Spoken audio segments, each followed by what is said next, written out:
الحمدللہ الذی حمدا کثیرا کما امر واشهد ان لا الہ الا اللہ وحدہ لا شریک لہ واشهد ان سیدنا و نبینا مولانا محمدا عبدہ ورسولہ۔ برادران کرام، ہر سال رجب کے مہینے کے آخری حصے میں میں یاد دہانی کرتا ہوں ان دو واقعات کی، جس میں سے ایک کی رد کی ضرورت ہے، تردید کی، اور دوسرے واقعے کی صحیح صاف ستھرا کر کے اس کے صحیح پس منظر میں اس کی تصدیق کی ضرورت ہے۔ کنڈوں کی تاریخ تو گزر گئی، اس میں عوام ہمارے یہاں بہت بڑی تعداد میں وہ کنڈے پکاتے ہیں یا کنڈے بناتے ہیں، اور میں زیادہ تفصیل سے اس وقت اس کے بارے میں کہنے کی کوئی ضرورت نہیں ہے، اس لیے کہ گزر چکا۔ لیکن سال میں بار بار موقع آتے ہیں، بعض نئے لوگ بھی ہوتے ہیں، اس یاد دہانی کے لیے کہ وہ دوسروں کو سمجھا سکیں اور بتا سکیں کہ 22 رجب کو حضرت امام جعفر صادق رحمۃ اللہ علیہ کی زندگی سے متعلق کوئی اہم واقعہ ہے ہی نہیں۔ یہ کہا جاتا ہے کہ ان کی فاتحہ میں کنڈے ہوتے ہیں، تو فاتحہ تو جو لوگ کرتے بھی ہیں، اصل میں تو ایصال ثواب کہنا چاہیے، کسی خاص تاریخ میں بھی اگر کوئی لوگ کرتے ہیں تو وہ تاریخ ان کی زندگی سے متعلق کسی اہم واقعے کی ہوتی ہے، پیدائش کی ہو، چاہے وفات کی ہو، چاہے کسی اور ان کو کوئی اس دن بزرگی کا منصب ملا ہو۔ حضرت امام جعفر صادق رحمۃ اللہ علیہ کی زندگی میں کسی اہم واقعے کا کوئی تعلق 22 رجب سے نہیں ہے۔ 22 رجب کو امیر معاویہ کی وفات ہوئی تھی، اور اس وقت جو اہل بیت تھے، جو بات کو بہرحال شیعہ ہو گئے، انہوں نے خوشی کا اظہار کیا تھا اس پر، اور خاموشی سے اپنے گھر میں میٹھی روٹیاں پکائیں۔ انہوں نے مٹھائی علی اعلان تقسیم نہیں کر سکتے تھے یزید کی حکومت کے دور کے اندر، اور انہوں نے اپنے جاننے والوں کے یہاں ڈھک کر بھیجی، جہاں جن کو بھیجی وہ بھی چھپا کر اور ڈھک کر بھیجی۔ وہ اس کی نقل یہ کنڈے چلے آ رہے ہیں، اور اس کو انہوں نے مشہور کر دیا کہ یہ منتیں اور مرادیں پورے ہونے کا دن ہے، اور امام جعفر صادق کی فاتحہ کا دن ہے۔ تو اس لیے اس بات کو ذہن میں رکھیں اور لوگوں کو سمجھانے کی کوشش کریں اور بتانے کی کہ جو یہ تو بات تفصیل ایک الگ ہے کہ فاتحہ کے سلسلے میں کیا کیا باتیں سمجھانے کی ہیں، لیکن یہ تاریخ اور یہ رسم تو بالکل غلط ہے اور مہمل ہے، اور ایک سازش ہے اور پلانٹ کی ہوئی ہے۔ دوسری تاریخ رجب کے مہینے میں 27 رجب شب معراج کے نام سے مشہور ہے۔ نبی اکرم صلی اللہ علیہ وسلم کی زندگی کے بہت سے اہم واقعات کی طرح شب معراج کی بھی تاریخ بالکل صحیح متعین نہیں ہے، اور اس میں 8 اقوال ہیں۔ ایک قول تو طبری کا ہے، اور انہوں نے لکھا ہے کہ نبوت کے سال ہی معراج ہوئی تھی۔ دوسرا قول اسے دو بہت بڑے اماموں نے کہا ہے کہ راجح، یعنی اس کو انہوں نے پریفرنس دی ہے، راجح قرار دیا ہے، امام نووی اور امام قرطبی نے، کہ نبوت کے 5ویں سال ہوئی تھی۔ ایک تیسرا قول علامہ منصوری ہیں، ان کے پاس سے مشہور ہوا اصل میں، اب ان کے جو بھی حوالے ہوں، کہ نبوت کے 10ویں سال 27 رجب کو ہوئی تھی، یہی مشہور ہیں عوام میں۔ اس کے بعد کچھ اور بھی ہیں آگے تاریخیں، یہ تینوں لازماً غلط ہیں۔ یہ 27 رجب نبوت کے 10واں سال یہ غلط ہے، اس سے پہلے کی بھی دونوں غلط ہیں، اس لیے کہ معراج کی جتنی احادیث ہیں معراج کے واقعے کے سلسلے میں، قرآن شریف تو ایک اصولی اور مختصر اشاروں کا بیان دیتا ہے، تفصیلات احادیث کے اندر ہیں بہت سی کتابوں کے اندر، تو جتنی تفصیلات ہیں حضرت خدیجہ رضی اللہ تعالیٰ عنہا کا کہیں کوئی تذکرہ نہیں ہے، جو اکیلی شریک حیات تھیں اپنی تمام زندگی تک رسول اللہ صلی اللہ علیہ وسلم کی، اور ہر معاملے میں انتہائی رازدار تھیں. معراج کے واقعے کے پورے واپسی تک اور سوالات اور اس سلسلے میں جو لوگوں کے اندر گفتگو اور صحابہ میں اختلافات، حضرت خدیجہ کا کوئی تذکرہ نہیں، حضرت عائشہ کا ہے. حضرت خدیجہ کا کوئی تذکرہ کہیں نہیں. اور حضرت خدیجہ کی وفات یہ معلوم ہے کہ نبوت کے 10ویں سال رمضان کے مہینے میں ہوئی تھی. نبوت کے 10ویں سال رمضان کے مہینے میں، معراج اس کے بعد ہوئی ہے. تو معراج نبوت کے 10ویں سال رمضان کے مہینے کے بعد ہوئی ہے، رجب میں نہیں ہوئی. رجب تو پہلے آتا ہے. تو یہ قول کہ 27 رجب اور رمضان کا 10واں، عوام کو سال تو معلوم نہیں، 27 رجب کے ساتھ میں یہ ہے کہ نبوت کا 10واں سال اور 27 رجب، یہ غلط ہے. اس سے پہلے کی بھی دونوں بیانات غلط ہیں. اس لیے بھی کہ اس پر اتفاق ہے کہ نماز باجماعت فرض ہوئی 5 وقت کی معراج کے سفر میں، اور حضرت خدیجہ کی زندگی تک نماز باجماعت فرض نہیں ہوئی تھی. تو اس لیے یہ معلوم ہوا کہ حضرت خدیجہ کی وفات کے بعد ہی معراج ہوئی ہے، اور حضرت خدیجہ کی وفات سے پہلے پڑ رہی ہے یہ تاریخ 27 رجب نبوت کا 10واں سال. تو یہ جو تاریخ عوام میں مشہور ہے، جیسے وہ 12 ربیع الاول پیدائش کی تاریخ مشہور ہے عوام میں، جیسے وہ غلط ہے، ثبوتوں کی بنیاد پر غلط ہے، ایسے ہی یہ بھی غلط ہے، ثبوتوں کی بنیاد پر غلط ہے، عوام میں چل رہی ہے. اس کے علاوہ پھر کچھ اور بھی اقوال ہیں، میں ساری تفصیل یہاں پر نہیں بیان کر رہا وقت بچانے کے لیے.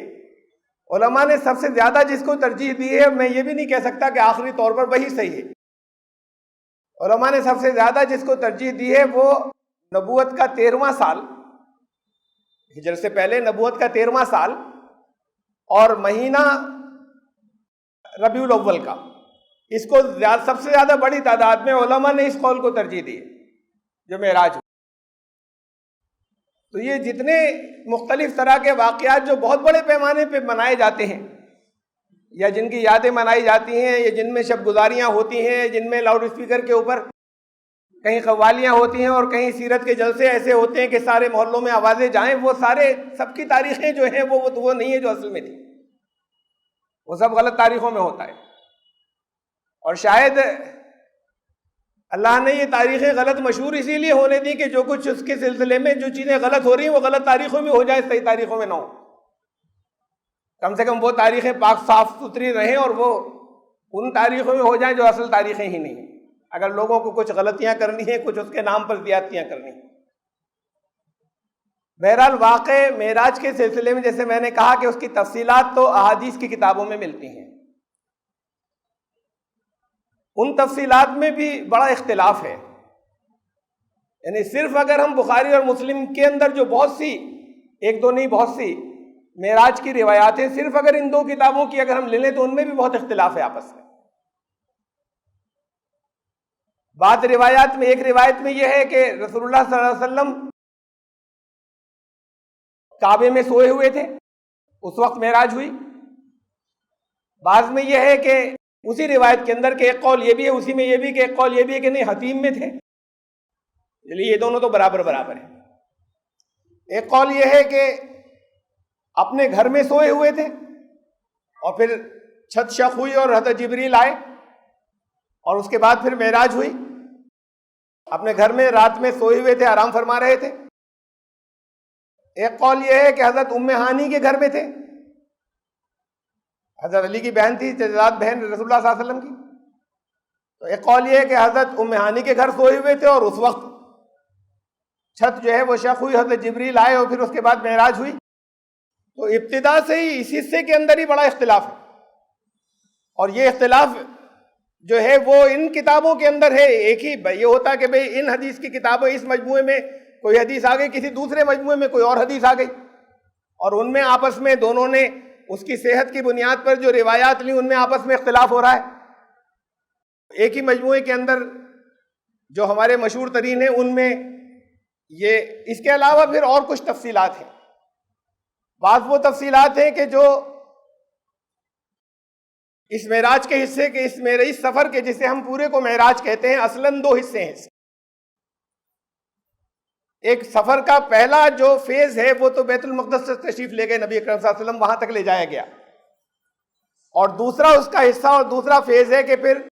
معراج ہوئی اور آسمانوں کی سیر کرائی گئی اور نبی اکرم صلی اللہ علیہ وسلم کو وہاں لے جایا گیا، جنت جہنم دکھائی گئی اور اللہ رب العزت کے قریب ترین مقام تک پہنچے۔ یہ حصہ معراج ہے، اصل میں معراج وہ حصہ ہے، اور اس حصے کا نام ہے اسراء۔ سورہ بنی اسرائیل کا ایک نام بھی سورہ اسراء ہے، اسی لیے کہلاتا ہے، رکھا گیا ہے کہ اس میں اجمالاً مختصراً اس کے اندر بالکل شروع وہ اسی تذکرے کے ساتھ میں ہوئی ہے۔ بسم اللہ الرحمن الرحیم، سبحان الذی اسریٰ بعبدہ لیلا من المسجد الحرام الی المسجد الاقصی۔ تو یہ پاک ہے وہ ذات جسے ایک رات اسریٰ بعبدہ، جو اپنے بندے کو ایک رات مسجد حرام سے مسجد اقصی لے گئی، اور اس کے ماحول جو ہے اس کو بہت بابرکت ہے، اور وہاں پر اللہ نے اپنی آیات دکھائیں تاکہ ان کو اپنی آیات دکھائیں۔ تو یہ سفر کا یہ حصہ بیت المقدس تک جانے کا، اس کا نام علماء کی زبان میں عام طور سے اسراء ہے۔ اسراء کہتے بھی چلنے کو ہے اور سفر کو، اور اس کے بعد پھر عروج ہے، اس سے معراج ہے، چڑھنا، اور اس سے معراج بنا ہے۔ تو یہ حصہ، اس کی تفصیلات میں بھی بہت اضطراب ہے، اور جو تفصیلات ہمیں ملتی ہیں ان کے اندر کافی اختلافات ہیں۔ یہ حصہ جو بیت المقدس تک گئے، مثلاً ایک روایت میں یہ ہے کہ جب واپس تشریف لائے تو رسول اللہ صلی اللہ علیہ وسلم حتیم کے پاس کھڑے تھے، اور قریش کے لوگ جو یقین نہیں کرتے تھے وہ آتے تھے، آ رہے تھے، ایک کے بعد دوسرا آ رہا تھا، اور وہ تفصیلات پوچھتے تھے کہ بیت المقدس کی عمارت کی تفصیلات بتائیے، اور نبی کریم صلی اللہ علیہ وسلم ساری تفصیلات ان کے سامنے کر دیا گیا یا لے آیا گیا، جو کچھ ذہن سے محو ہو گیا وہ بھی دیکھ سکیں اور بتا دیں، اور پھر وہ ساری ڈیٹیل اور تفصیل جو ہے وہ بتاتے جاتے تھے۔ اہم بات یہ ہے کہ نبی اکرم صلی اللہ علیہ وسلم کے دور میں بیت المقدس کی عمارت کا وجود ہی نہیں تھا، کب کی تباہ ہو چکی تھی۔ یہ جو انہوں نے بیبیلونیا ان لوگوں نے حملے کیے تھے، اس کا وقت نظر کے حملے میں بالکل اینٹ سے اینٹ بجا دی تھی، ایک خالی دیوار گریا کے نام سے، جو جہاں پر ویلنگ وال، جہاں یہودی آج بھی اسے لپٹ کر روتے ہیں، ایک وہ دیوار اس سے تھوڑے فاصلے کے اوپر بس وہ موجود تھی، باقی کوئی عمارت کا کوئی وجود نہیں تھا۔ کچھ کھنڈرات کے نام پہ آثار و باقیات تھے کہ یہ وہ جگہ ہے، وہاں پر لے جایا گیا رسول اللہ صلی اللہ علیہ وسلم کو۔ مسجد الاقصی کا مطلب یہ نہیں کوئی بلڈنگ بنی ہوگی اور مینار ہوں گے اور گنبد ہوں گے، تو کعبہ اس وقت بھی کعبہ تھا جب یہ عمارت نہیں بنی تھی، اور ایک ٹیلے کی شکل میں وہ جگہ تھی، اور وہاں سے جو پانی تھا سیلاب کا اگر کبھی آتا تھا تو وہ اس کو چھوڑتا ہوا دونوں طرف سے نکل جایا کرتا تھا، تو وہ تب بھی کعبہ تھا، اور تب بھی بیت الحرام تھا، حالانکہ کوئی عمارت نہیں تھی وہاں پر۔ پھر حضرت جبریل علیہ السلام نے حضرت ابراہیم علیہ السلام سے فرمایا کہ یہ وہ جگہ ہے جہاں بیت اللہ ہے۔ یہ اس وقت کی بات ہے جب چھوڑ کر اپنی شریک حیات کو اور بچے کو جا رہے تھے واپس، یہ وہ جگہ ہے جہاں بیت اللہ ہے، اور تم اور تمہارا بچہ اسے تعمیر کریں گے۔ تو وہاں پر ریکنسٹرکٹ کیا تھا، تعمیر نو کی ہوئی تھی اسی بنیادوں پر جس پر سب سے پہلے حضرت آدم نے اسے تعمیر کیا تھا، اور وقت کے بعد مرور زمانہ سے وقت کے گزرنے کے ساتھ میں پھر وہ جگہ ویران ہو گئی تھی، اور وہاں پر وہ نام و نشان نہیں بچا تھا، لیکن وہ ایک ٹیلے کی شکل میں وہ جگہ تھی جہاں وہ باقی تھی۔ تو بیت اللہ اس وقت بھی تھا، وہ کعبہ اس وقت بھی تھا۔ کعبے کا مطلب یہی نہیں کہ ایسی بلڈنگ اور اس طرح کی موقع یا جو کیوب کی شکل کی کوئی عمارت کھڑی ہو تبھی کعبہ کہلائے گا۔ تو ایسے ہی بیت المقدس کی اینٹ سے اینٹ بجاتی تھی، وہاں یہ بلڈنگ نہیں تھی اس وقت جب نبی اکرم صلی اللہ علیہ وسلم کا جس دور میں ظہور ہوا۔ یہ تو تاریخی طور پر ثابت ہے، اور ہمارے مفسرین نے تو بعض جگہ اپنی تصویروں میں اس کا تذکرہ کیا ہے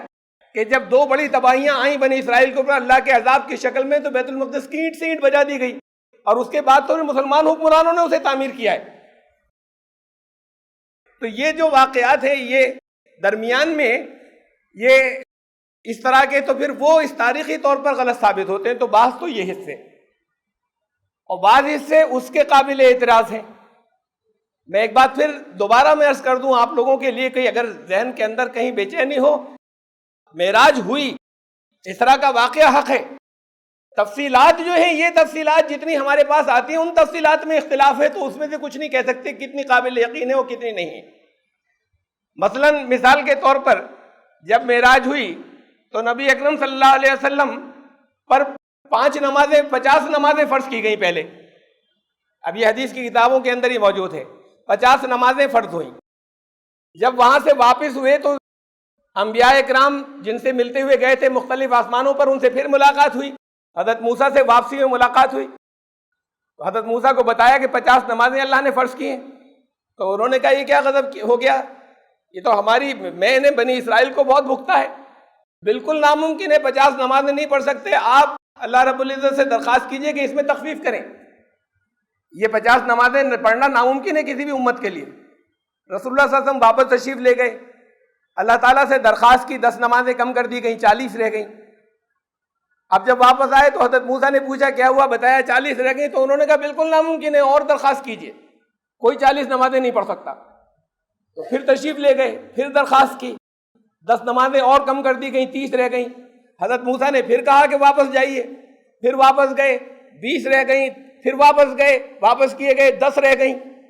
پھر واپس آئے تو حضرت موسیٰ نے کہا 10 نہیں پڑھ سکتے،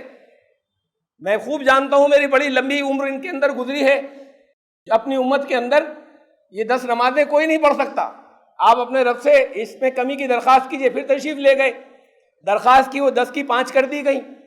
حضرت موسیٰ نے پھر کہا کہ یہ 5 نمازیں کوئی نہیں پڑھ سکتا، یہ 5 نمازوں کی پابندی کی ممکن نہیں ہے، میں خوب جانتا ہوں، اپنے رب سے تخفیف کی درخواست کیجئے۔ کیونکہ ہمارے بعض آثار ایسے ہیں جس سے اندازہ یہ ہوتا ہے کہ بنی اسرائیل کے اوپر 3 وقت کی نماز تھی اور 3 وقت کی وہ پابندی نہیں کر پاتے تھے۔ حضرت موسیٰ نے کہا یہ 5 وقت بہت بھاری ہے، یہ 5 وقت کی نمازیں نہیں پڑھ سکیں گے، آپ اپنے رب سے اور درخواست کیجئے ابھی جا کر۔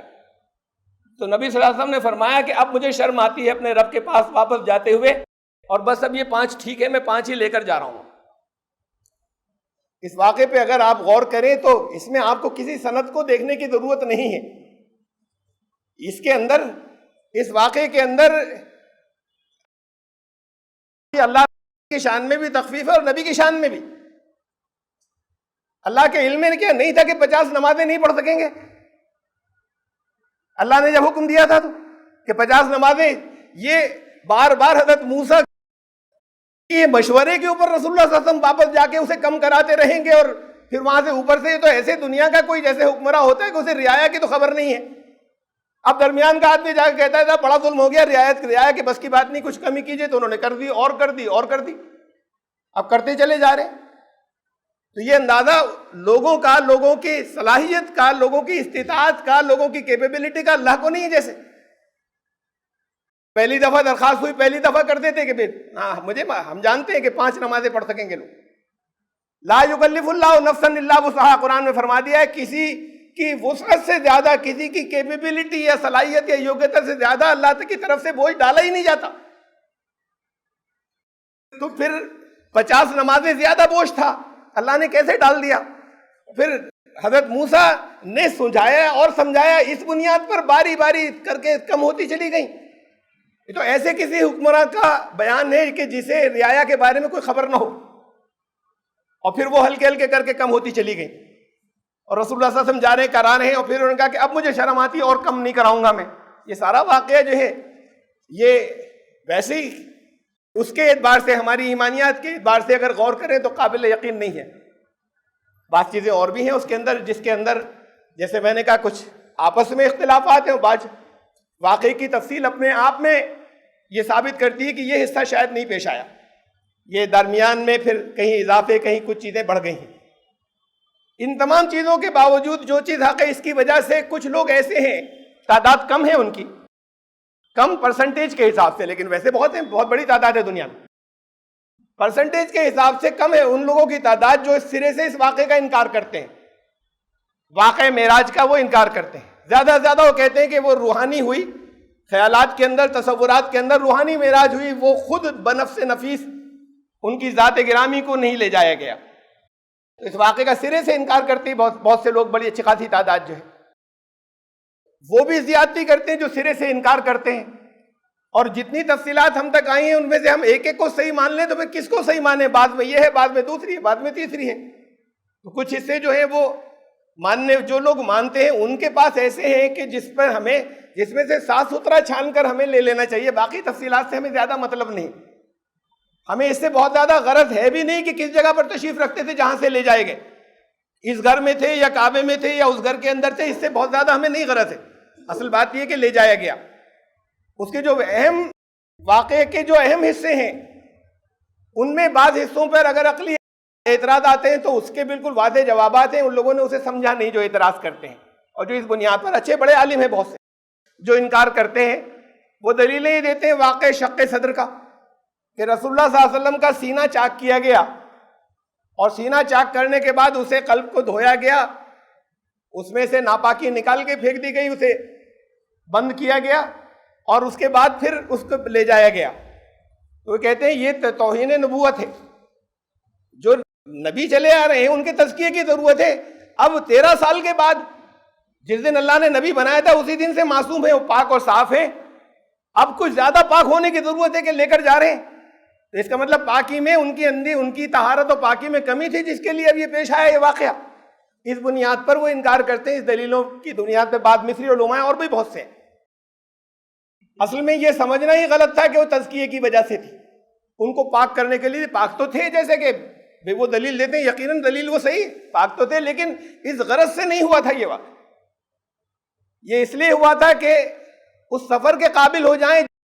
جو خلاؤں میں اور فضا میں اب ہوگا۔ اس جسم کے ساتھ میں، مادی جسم کے ساتھ میں وہ سفر ممکن نہیں تھا،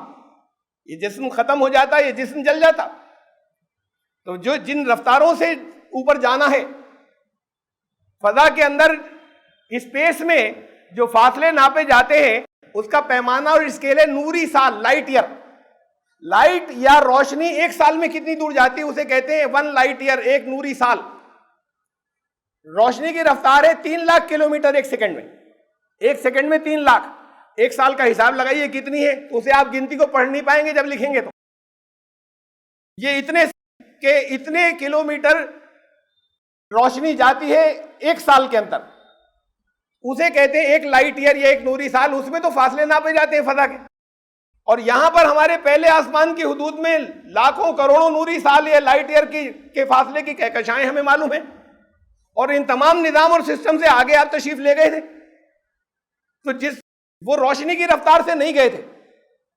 اور روشنی کی رفتار سے 3 لاکھ کلومیٹر فی سیکنڈ کی رفتار سے بھی جاتے تو راکھ ہو جائے گا جسم۔ ان کے جسم میں کچھ اہم تبدیلیاں کرنی تھی، مادی جسم کے ساتھ میں نہیں لے جایا جا سکتا تھا،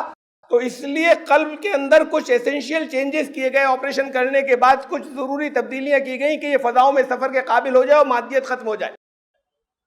جیسے اہل جنت کے جسم جو ہے وہ نورانی ہو جائیں گے، مادی نہیں بچیں گے، اور اہل جہنم کے زیادہ کثیف ہوں گے، زیادہ ان کے اندر مادیت اور بڑھ جائے گی اس سزا کو جھیلنے کے لیے۔ تو ان کے اور قلب میں ابھی ہمیں معلوم ہوا چند سال پہلے کہ یہ صرف پمپ کرنے کا، بلڈ کو پمپ کرنے کا، خون کو پمپ کرنے کا آلہ صرف نہیں ہے یہ جو آج تک کہتے چلے آ رہے تھے۔ ابھی مزید تحقیق نہیں ہوئی، لیکن ایک بات ثابت ہو گئی، معلوم ہو گئی کیا اور ہے، کیا کن کن چیزوں کا تعلق ہے، یہ ابھی آگے آئیں گی۔ اب یہ اندازہ لگایا گیا ہے کہ شاید اس کے اندر کچھ میموری سیل بھی ہوتے ہیں، اس لیے کہ جن لوگوں کے ہارٹ ٹرانسپلانٹ ہوئے، ایک کا ہارٹ دوسرے کے اندر لگا دیا گیا، ان کی شخصیت بدل گئی۔ جن کی آنکھ تبدیل کی گئی ان کی شخصیت نہیں بدلی، جن کے گردے تبدیل کیے گئے ان کی شخصیت نہیں بدلی، جن کے ہارٹ ٹرانسپلانٹ کیے گئے ان کی شخصیت بدل گئی۔ تو پھر اندازہ یہ لگایا گیا ہے کہ ہارٹ میں شاید وہ چھوٹے سے چھوٹا حصہ اس کا سیل کہلاتا ہے، ایسے ہیں شاید کہ جس کے اندر وہ میموری اور یادداشت ہوتی ہے کہ یہ انسان کیا تھا اور اسے کیا ہونا ہے، تو وہ جب دوسرے جسم کے اندر جاتا ہے وہ پھر سارے جسم کو میسج اور پیغام دے دیتا ہے، وہ شخصیت بدل جاتی ہے۔ اب پہلی بار معلوم ہوا کہ ہارٹ جو ہے وہ صرف خون پھینکنے کا پمپ نہیں ہے، اور بھی کچھ ہے۔ قرآن شریف تو غور و فکر سے قلب کا تعلق جوڑتا ہے۔ اب یہ کہتے ہیں میڈیکل سائنس کے ڈاکٹر کہتے ہیں نہیں، یہ فکر صرف دماغ کا ہے، قلب سے کوئی تعلق نہیں ہے۔ اس قلب سے کن کن چیزوں کا تعلق ہے یہ تو ابھی آنا ہے میڈیکل سائنس کے اندر آگے، لیکن ایک بات ہمیں واقع معراج سے معلوم ہے کہ قلب کے اندر کچھ چینجز اور کچھ تبدیلیاں کی جا سکتی ہیں کہ جسم کی مادیت ختم ہو جائے، اور یہ رسول اللہ صلی اللہ علیہ وسلم کی گئی۔ اس کے بعد آپ کو معراج کے اس سفر پر لے جایا گیا جس سفر پر آپ تشریف لے گئے۔ پہلے برق کی رفتار سے گئے براق کے اوپر، وہ جو کچھ بھی وہ جس جانور کے اوپر جس مخلوق کو بھی لایا گیا، جس کے اوپر سواری کر گئے، اور جس کا وہ تصویریں خیالی لوگ بناتے ہیں، اس تصویر سے کوئی تعلق نہیں اس کا، جو کارڈوں پر جگہ جگہ چھپی ہوتی ہے براق کے نام سے۔ براق اس کا ایک صفاتی نام ہے، وہ کیا مخلوق ہے اللہ بہتر جانتا ہے، لیکن وہ اس کا یہ نام اس لیے کہ اس کی رفتار برق کی تھی، اور برق کی رفتار یعنی بجلی کی رفتار بھی وہی ہے جو روشنی کی رفتار ہے۔ کہ چشمے زدن میں پلک جھپکتے ہی میں بیت المقدس پہ پہنچ گئے نبی اکرم صلی اللہ علیہ وسلم۔ وہاں دوسرے انبیاء کو اس مقام پہ جو بیت المقدس جہاں پہ تھا اس کے کچھ باقیات تھے، دوسرے انبیاء بھی لائے گئے، وہاں ان کی امامت ہوئی، اور اس کے بعد پھر وہاں سے عروج ہوا۔ یہ تو سفر کا ایک حصہ تھا، اور سفر کا دوسرا حصہ معراج اور عروج۔ اس معراج کے بارے میں بھی، جس کے بارے میں عروج یا ان وسعتوں کا یا یہ جو اسپیس کے فاصلے ہیں اس کے بارے میں میں نے بھی کہا تھا نا کہ لاکھوں نوری سال تک تو مختلف گیلیکسیز و کہکشائیں ہیں، تو پھر لاکھوں سال کیا کروڑوں سال میں بھی اس پہلے آسمان کی حد کو نہیں پار کر سکتے تھے روشنی کی یا براق کی رفتار سے۔ براق پہ بیٹھ کر نہیں جا سکتے تھے،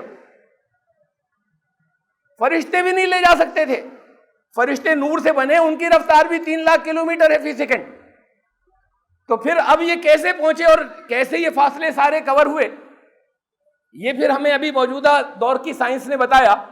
قرآن شریف نے 1400 سال پہلے فرمایا تھا، قرآن نے یہ فرمایا تھا کہ سورہ ہجر کے اندر قرآن شریف نے فرمایا وَلَوْ فَتَحْنَا عَلَيْهِمْ بَابًا مِّنَ السَّمَاءِ، اگر ہم آسمان میں، یعنی اس آسمان دنیا، سما کا ہے سماوات نہیں، یہ جو پہلا آسمان ہے اس میں اگر ہم انٹری پوائنٹ کھول دیں ان لوگوں کے اوپر، وَلَوْ فَتَحْنَا عَلَيْهِمْ بَابًا مِّنَ السَّمَاءِ، اگر ان لوگوں کے اوپر ہم انٹری پوائنٹ بنا دیں اس پہلے آسمان کے سسٹم میں کہیں، فَظَلُّوا فِيهِ يَعْرُجُونَ، تو کھو جائیں گے اور ان کو عروج ہو جائے گا۔ یا رجون اسی لفظ سے معراج ہے، اگلی کائناتوں کے اندر ہوگا اگلا قدم ان کا، اگر ہم انٹری پوائنٹ یہاں پر دے دیں ایسے کچھ۔ یہ تو قرآن نے کہا تھا 1400 سال پہلے، اور یہ ابھی ہمیں کچھ عرصے پہلے معلوم ہوا کہ انٹری پوائنٹس ہیں۔ ان کو سائنس، اسپیس کی جو سائنس ہے انہوں نے اس کا نام رکھا ہے ورم ہولز۔ اب یہ نام تو ان کے اپنے ہیں، جیسے بھی رکھے ورم ہولز، وہ کہتے ہیں یہ ورم ہولز ایسے بہت سے مقامات ہیں فضا کے اندر، اسپیس کے اندر، کہ جہاں اگر ایک قدم رکھا جائے تو فاصلے ختم، یہ کروڑوں اربوں نوری سال کے فاصلے ختم، اگلا قدم اگلی کائناتوں میں ہوگا، اگلے آسمان والے سسٹم کے اندر ہوگا اگلا قدم، فاصلے بالکل ختم۔ تو یہی انٹری پوائنٹس ہوں گے جہاں سے اگر وہ فرشتے جو اوپر سے آتے ہیں وہ آتے ہوں گے، اور یہی انٹری پوائنٹ ہوں گے جہاں سے رسول اللہ صلی اللہ علیہ وسلم کو لے جایا گیا کہ ایک قدم وہاں پہ رکھا اب اگلی کائناتوں کے اندر۔ تو یہ تو پھر ہمیں 1400 سال پہلے قرآن نے بتایا تھا کہ انٹری پوائنٹس ایسے ہوں گے، اور فرمایا تھا کہ لقالو سکرت ابصارنا، اگر وہاں پہنچ جائے کوئی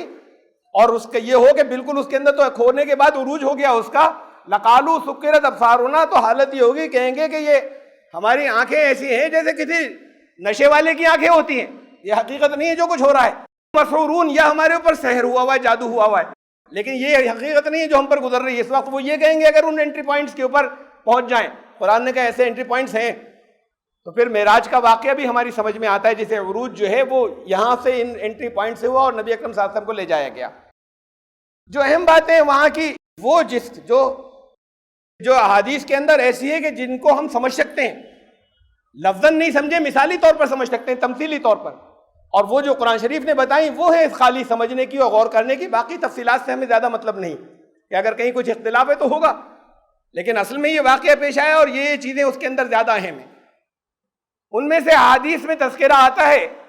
یہ باتیں ہیں ہمارے لیے، اور یہ تمثیلی زبان ہے، اس زبان میں وہ اس کا مطلب سمجھنے کی کوشش کریں،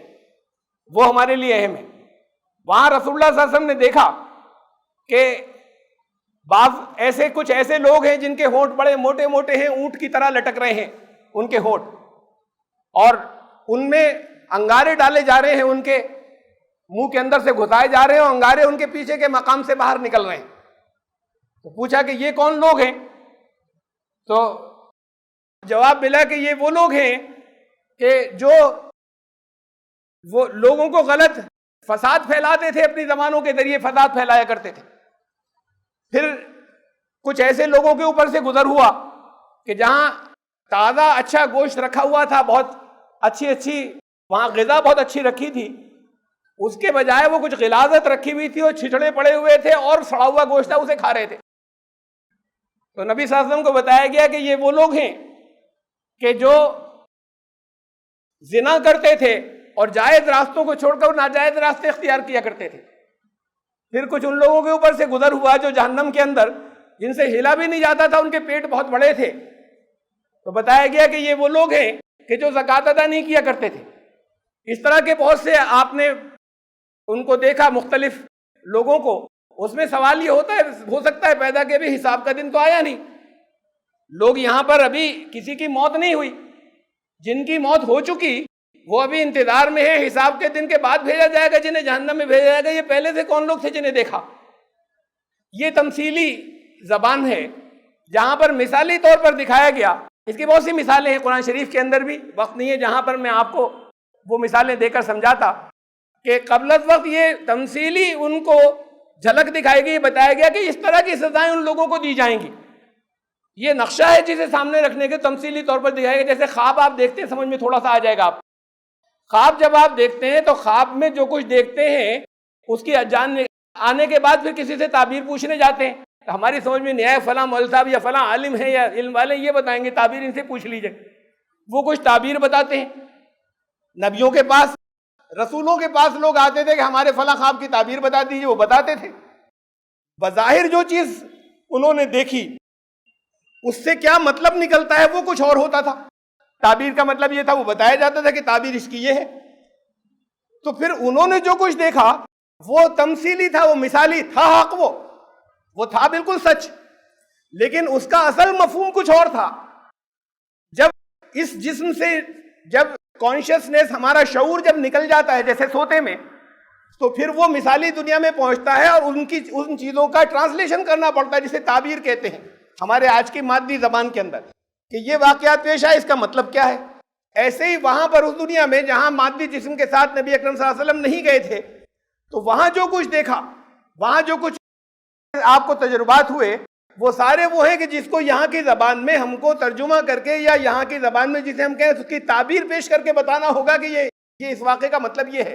ان لوگوں کو دیکھا جہنم میں، تو وہ جہنم میں سچ مچ نہیں لے جائے گئے، بلکہ رسول اللہ صلی اللہ علیہ وسلم کو دکھایا گیا، وہ ویژن دی گئی کہ اس طرح کے لوگوں کو یہ سزائیں ملیں گی، جیسے آپ کو یہاں پر ایک ویژن دی گئی، نظر دی گئی ہے اور آپ دیکھ رہے ہیں۔ وہ حقیقتاً کچھ لوگ وہاں سزا نہیں پا رہے تھے۔ اور پھر اس کے بعد کا وہ حصہ ہے کہ جب اللہ رب العزت کے قریب ترین مقام تک پہنچے، اس میں بعض صحابہ میں اختلاف ہوا، سورہ نجم میں اس کا تذکرہ ہے۔ فَكَانَ قَابَ قَوْسَيْنِ أَوْ أَدْنَىٰ، اور 2 کمانوں یا اس سے بھی کچھ کم فاصلہ رہ گیا تھا۔ فَأَوْحَىٰ إِلَىٰ عَبْدِهِ مَا أَوْحَىٰ، پھر اپنے بندے کی طرف وحی اس نے کی، جو بھی اس نے چاہا وہ وحی کی۔ تو جب یہ آیات یہ ہیں، ان کی تشریحات کے اندر بڑا اختلاف ہوا ہے بہت مفسرین کے اندر۔ صحابہ میں رائے میں کچھ اختلاف رہا۔ حضرت ابن عباس کہتے تھے کہ اللہ کو دیکھا وہاں پر جا کر، اللہ رب العزت کو۔ حضرت عائشہ نے انکار کیا کہ کوئی نہیں دیکھ سکتا، خود قرآن میں یہ ہے کہ آنکھیں نہیں پا سکتی، اسے نہیں دیکھ سکتی، نگاہیں اس کو پا ہی نہیں سکتی، تم غلط کہتے ہو کہ اللہ کو نہیں دیکھا۔ یہ اختلاف رہا ہے وہاں پر، یہ صحابہ میں رہا ہے۔ صحابہ کا ایک گروہ کہتا تھا اللہ کو دیکھا اس سفر میں، دوسرا ایک گروہ کہتا تھا جس میں حضرت عائشہ شامل ہے کہ نہیں، اللہ کو کوئی نہیں دیکھ سکتا، اللہ کے قریب ترین مقام تک پہنچے۔ اس حقیقت کو تو جانے دیں، کم از کم اتنا تو ہے، اسے ہم کم سے کم رکھیں، قریب ترین مقام تک پہنچے جہاں تک کوئی اور نہیں پہنچ سکتا تھا۔ وہاں پر تھا یغشی سدرۃ ما یغشی۔ اب وہاں عام طور سے ہمارے ترجمہ کرنے والوں نے یا ہمارے غور کرنے والوں نے بیری کا درخت لگوا دیا ہے کہ وہاں ایک بیری کا درخت ہے، سدرہ بیری کے درخت کو کہتے ہیں، کہ وہ بیری کا درخت وہاں پر جنت کے برابر میں، اور بیری کے درخت پر کچھ چھا رہا تھا۔ سدرہ بیری کے درخت کو کہتے ہیں، اور سدرہ اسے بھی کہتے ہیں جس کی عقل بالکل حیران ہو جائے، بالکل کچھ سمجھ میں نہ آئے، بالکل ایسا حیرت کا مقام ہو، اسے بھی سدرہ کہتے ہیں۔ ہم نے اس ترجمے کو نہیں لیا ساتھ میں کہ وہاں پر عند سدرۃ المنتہا، حیرت کی وہ جگہ جاؤ جس کی پھر انتہا سے بھی آگے بات نکل گئی۔ عام لوگوں کے لیے حیرت کا وہ مقام، لیکن نبی نے جو کچھ دیکھا اپنی آنکھوں سے، بالکل اس حیرت کے مقام کے باوجود جو کچھ ان کو دکھایا گیا وہ انہوں نے دیکھا۔ کہا ما زاغ البصر وما طغى، آنکھ نے دھوکہ نہیں کھایا۔ یہ نبوت کی نگاہ تھی کہ آنکھ نے دھوکہ نہیں کھایا، جو انہیں دکھایا گیا انہوں نے دیکھا، لیکن وہ جگہ ایسی ہے کہ باقی اور لوگوں کے لیے کہ وہ حیرت کا انتہائی آخری درجے کا مقام، تو کوئی بیری کا درخت نہیں۔ اس لیے کہ یہ دونوں معنی ہیں، اور ہمارے یہاں پھر وہ بیری کی بات کی جاتی ہے کہ وہ بیری کا درخت تھا جہاں کے جس کے نیچے حضور صلی اللہ علیہ وسلم کو چھوڑ دیا گیا یا وہاں تک پہنچے، اس کے اوپر حیرت کے بادل جو ہیں وہ چھا رہے تھے۔ جو چیزیں ہیں وہ ایسی زبان میں ہے کہ بیان نہیں کی جا سکتی، انسانوں کی سمجھ میں نہیں آئیں گی، تو اس لیے اس کو اس الفاظ میں کہا گیا ہے کہ بس ایسے تھے۔ ہاں نبی نے کو جو کچھ دکھایا گیا وہ بالکل واضح تھا۔ یہ واقعہ معراج ہے، اور معراج کے ہم ان حصوں کا بعض کا میں نے تذکرہ کیا، اور وقت نہیں ہے، بعض اور حصوں کا میں تذکرہ کرتا، ان کی بھی کچھ اور تفصیل رکھتا، اس کا وقت نہیں ہے، لیکن بعد میں نے ان حصوں کا تذکرہ کیا کہ جن کے بارے میں بہت افراد و بعض نے بالکل انکار کر دیا، اور بعض اس کو کسی اور ایسی جگہ تک لے گئے ہیں کہ وہ بہرحال مناسب نہیں تھا ہر چیز کو مان لینا۔ واقعہ اپنی جگہ حق ہے، اسی جسم کے بنفس نفیس گئے، بعض لوگ کہتے ہیں جسم کے ساتھ گئے، بعض کہتے ہیں کہ نہیں، ایک اسپریچول ایکسپیرینس تھا، روحانی تجربہ تھا، نہ روحانی تجربہ تھا نہ اس جسم کے ساتھ گئے، بات درمیان کی ہے، خود گئے، بنفس نفیس گئے، آپ ہی کو لے جایا گیا، لیکن اس جسم کی مادیت کو روحانیت کے اندر یا نورانیت میں تبدیل کر کے لے جایا گیا، اور پھر آپ کو عروج ہوا، پھر ان مقامات کا تجربہ کرایا گیا جن مقامات کا تجربہ کرانا آپ کے معیار، آپ کے اسٹیٹس یا آپ کے مقام کے لیے ضروری تھا، اور پھر وہاں سے آپ کی واپسی ہوئی۔ پھر اہم ترین بات تو ہم لوگوں کے لیے ہے، یہ تو ایک عظمت کا واقعہ تھا، واقعی ایک ایسی عظمت کا واقعہ جس کا بیان کسی دنیا کے اندر کسی اور شخصیت کو نصیب نہیں ہوئی، لیکن اس کے ساتھ ہم سے تعلق جس بات کا اصلاً ہے وہ ہے ہمارے اور آپ کے غور کرنے کی۔ معراج ہوا، دیکھا یا نہیں دیکھا اس کو بھی ہم چھوڑ دیتے ہیں، اللہ رب العزت کے قریب ترین مقام تک پہنچے، ملاقات ہوئی، وہاں سے واپس تشریف لائے تو واپس آ کر فرمائے کہ تم سب کی معراج لایا ہوں، سارے امتیوں کی معراج، الصلاۃ معراج المومنین وہ لے کر آیا ہوں، نماز تمام ایمان لانے والوں کی معراج ہے۔ معراج کیا ہے؟ عروج، بلندی، پہنچ جانا وہاں تک، اللہ تک، یہی تو معراج ہے۔ وہ تو راستے کی تفصیلات ہیں، کچھ نبیوں سے ملاقاتیں ہوئی یا کسی تمثیلی طور پر کسے دیکھا اور کسے نہیں دیکھا اور کہاں رکے، یہ تو راستے۔ معراج جو ہے وہ تو پھر اللہ کے قریب ترین مقام تک قربت میں پہنچ جانا، نبی اکرم صلی اللہ علیہ وسلم پہنچے۔ یہ جو کہا کہ تمہارے لیے وہ لائے ہوں کہ تم سب کی معراج ہوگی، الصلاۃ معراج المومن، آپ سب کی معراج جب رسول اللہ صلی اللہ علیہ وسلم نے کہا ہے تو وہ حق ہے، وہ معراج ہونی چاہیے اگر نہیں ہوتی ہے تو، اور اگر نہیں ہوتی ہے تو پھر صلاۃ کیسی اور نماز کیسی اگر معراج نہیں ہوتی سب کی نماز کے اندر۔ معراج کا مطلب آپ یہاں نہیں رہے اس دنیا میں، آپ یہیں رہ کر یہاں کی باتیں تو نہیں سوچتے، اور اگر یہاں کے مسائل کے اندر الجھے ہوئے ہیں، نیت باندھے ہوئے، تو پھر معراج تو ہوئی نہیں، یا پھر تو یہیں پر موجود ہے، یہاں سے تو کٹ گئے، ختم ہو گئے، یہاں کے لیے پہنچ گئے، وہاں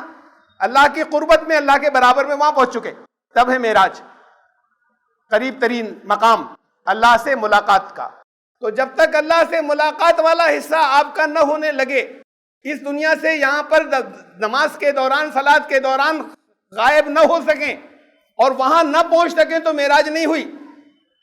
اور رسول اللہ صلی اللہ علیہ وسلم آپ کے لیے معراج لائے تھے، خود اللہ نے ان کو بلایا تھا اور تحفہ لے کر آئے تھے ہر ایمان لانے والے کی معراج کا۔